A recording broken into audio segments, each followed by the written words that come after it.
संत सम्मेलन में स्वामी प्रसाद मौर्य के बयान पर माघ मेला में मचा महाभारत। बागेश्वर धाम के धीरेन्द्र शास्त्री को लेकर कही ये बड़ी बात। समाजवादी पार्टी के नेता स्वामी प्रसाद मौर्य द्वारा रामचरितमानस पर दिए गए बयान को लेकर प्रयागराज में साधु संतों ने गहरी नाराजगी जताई है।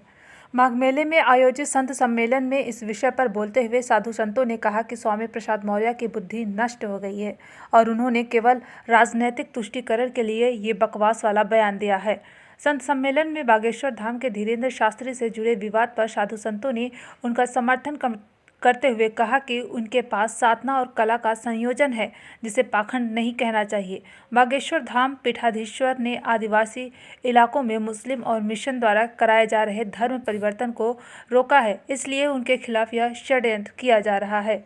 सपा नेता स्वामी प्रसाद मौर्य के रामचरितमानस पर दिए गए बयान पर संगम तट पर लगे माघ मेले में साधु संत ने गहरी नाराजगी जताई है। माघ मेला क्षेत्र में हुए साधु संत सम्मेलन में यह मुद्दा हावी रहा, जिस पर साधु संतों ने स्वामी प्रसाद मौर्य को बुद्धिभ्रष्ट नेता करार देते हुए ईश्वर से प्रार्थना की है कि ईश्वर स्वामी प्रसाद को सद्बुद्धि प्रदान करें। देखिए, मैं ये कह रहा हूँ कि स्वामी प्रसाद मौर्य तो राष्ट्र नहीं है। स्वामी प्रसाद मौर्य की आवाज़ तो राष्ट्र की आवाज़ नहीं है।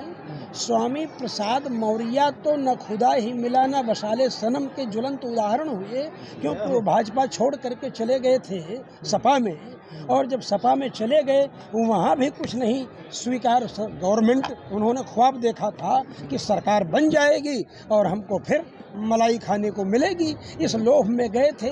ऐसे लोभी व्यक्ति जब कुछ बातें बोलते हैं तो उन बातों के ऊपर कोई कैसे विश्वास कर सकता है। स्वामी प्रसाद उस व्यक्ति की बात का विश्वास भारतवर्ष में किया जाता है जो भ्रम, प्रमाद, लिप्सा और कर्णापाटो माने कर्म में, अपाटो माने अकुशल जो है, इन दोषों से रहित है, जो भ्रम से रहित है, जो प्रमाद से रहित है, जो लिप्सा मतलब लोभ से रहित है, ऐसे व्यक्ति की कही हुई बातों का हम विश्वास करते हैं और उसका पालन करते हैं। इसलिए स्वामी प्रसाद मौर्य तो कोई प्रमत्त प्रलाप करता रहे, अप्रामाणिक करता रहे, कोई पागल हो जाए तो किसी व्यक्ति के पागल व्यक्ति के कहने पर रामचरितमानस पर बैन लगा दिया जाएगा।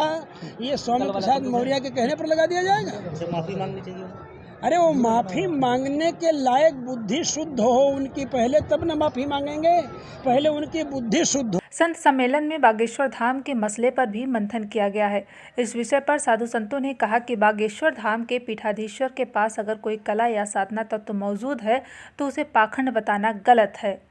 उनका कहना है कि मुस्लिम और ईसाई मिशनरीज द्वारा कराए जा रहे धर्म परिवर्तन को बागेश्वर धाम के धीरेन्द्र शास्त्री ने रोका है, इसलिए उनके खिलाफ साजिश या अभियान चलाया जा रहा है। यहाँ यह है कि जो ईसाई मिशनरियाँ लोगों को प्रलोभन दे करके ईसाई बना रही हैं, वंचित और दलित लोगों को ईसाई बना रही हैं, ऐसे लोगों का चक्का जाम कर दिया है बागेश्वर धाम के बाबा ने, और उनके चमत्कार से वो जनता प्रभावित होकर के घर वापसी करने लग गई है और सुल्ताना जो है वो शुभी बन गई हैं। इसलिए लोगों को समस्या उत्पन्न हो रही है। समस्या बागेश्वर धाम के चमत्कार होता है या नहीं होता यह प्रश्न नहीं है, कहीं पर निगाहें कहीं पर निशाना। इसलिए मैं आपको स्पष्ट करना चाहता हूँ कि जो अंतर्राष्ट्रीय षड्यंत्र है भारतवर्ष को मुसलमानों की संख्या से भरपूर करना, ज़्यादा वोट बैंक बनाना।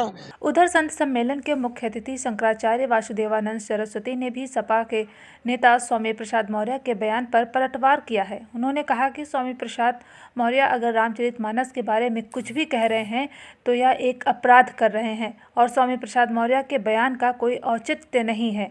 बागेश्वर धाम के महंत धीरेन्द्र शास्त्री के समर्थन में शंकराचार्य स्वामी वासुदेवानंद सरस्वती ने कहा कि उनके पास देवी शक्ति है और वह उनके समर्थन में है। स्वामी प्रसाद बहुत ढुलमुल विचार वाला आदमी है, उसको भारतीयता का बोध नहीं है, तो मंदाओ ऐसे बकता रहे तो उसको कोई महत्व की चीज नहीं है।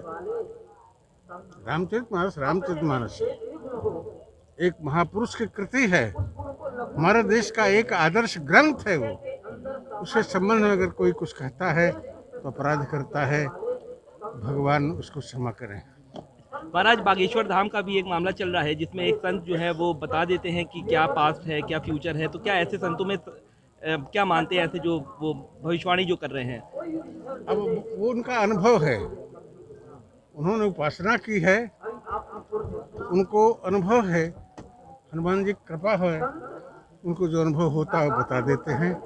वो अपराध नहीं है, उसको लोग गलत न लें, अपने अनुभव की बात बताता है। समर्थन में है आप लोग, क्या उनके समर्थन में है कि उनका हम विरोध नहीं करते।